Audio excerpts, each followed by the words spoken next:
Thanks so much for tuning in. This week I'm doing a short tutorial on how to create your own iPhone style typing sounds. So the first thing we're going to do is we'll listen to the actual iPhone sounds.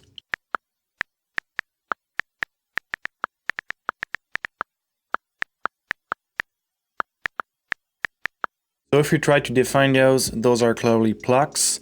They are very, very short, which goes with the definition of pluck. And we can hear also the tuning change on every single note, tuning going up just a little bit on every single tap.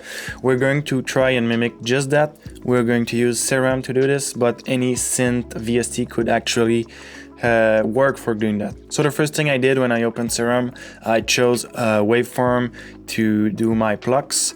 I went with a sine type of waveform. What I'm doing on every single plucks, you can see here, I have this right here. What it's doing is that on every single tap, it's going to add the small pitch change that's going up.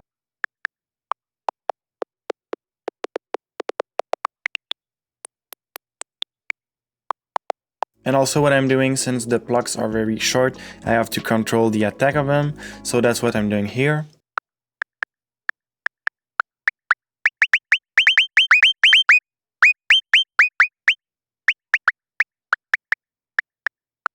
That's pretty much all I'm doing with the synth. Now if we look at the effects that I'm using, the first one I'm using is this one. What I'm doing here is just making sure that the sound is mono. I don't need any stereo action. If we listen to the actual iPhone sounds, there's no stereo movement. It's really just centered mono. So I'm using this plugin to make sure it's mono and centered. Next plugin I'm using is actually a saturation plugin. What I'm trying to do here is just get a little bit of character, so you can see it's actually not doing a whole lot.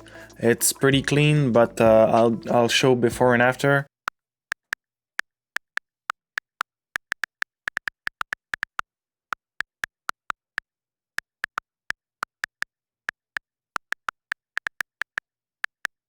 After this, I'm using max bass from Waves. What I'm trying to do is get some beefiness in the lows, because all the taps are pretty high frequencies, so I'm trying to get some beefiness in the lows just to give it, again, some extra character and some punch.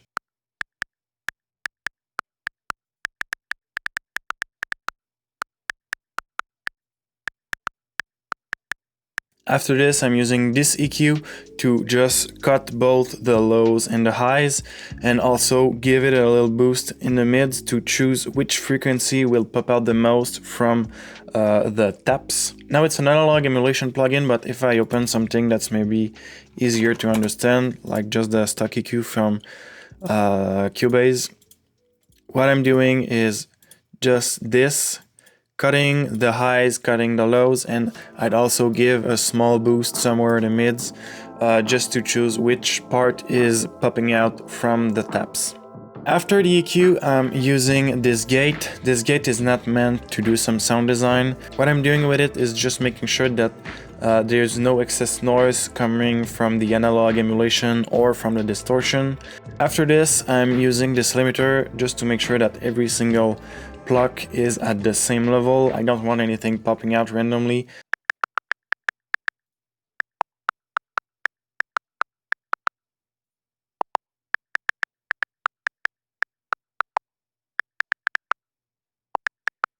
So as you saw, there was some peaking at minus 0.2, minus 0.1. It's not a big, those are not big changes, but it's important to really control what's going on. Last plugin I'm adding here, it's actually just a low cut. I'm using this because the saturation and the EQ could be adding some low noise.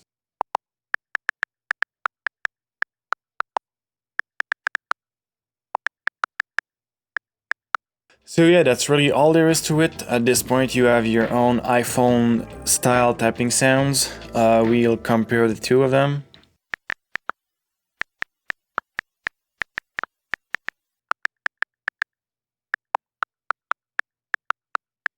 So yeah, I hope this video was helpful. I'm going to try to do some more short videos like this on the channel, trying different stuff, trying different type of videos. If you want to see more of them, follow me on Facebook and follow me here. You'll get notified and you should see all the new content. I'm trying to do some really cool stuff. I'm coming up with some really cool stuff too. So tune in and you'll see more of it. So yeah, for now, thanks so much for staying around, and I'll see you next week, where we'll actually work on something similar to this. We're actually going to design in a short tutorial some notification sounds, a bit like we did here. So yeah, just tune in for that, and I'll see you next week.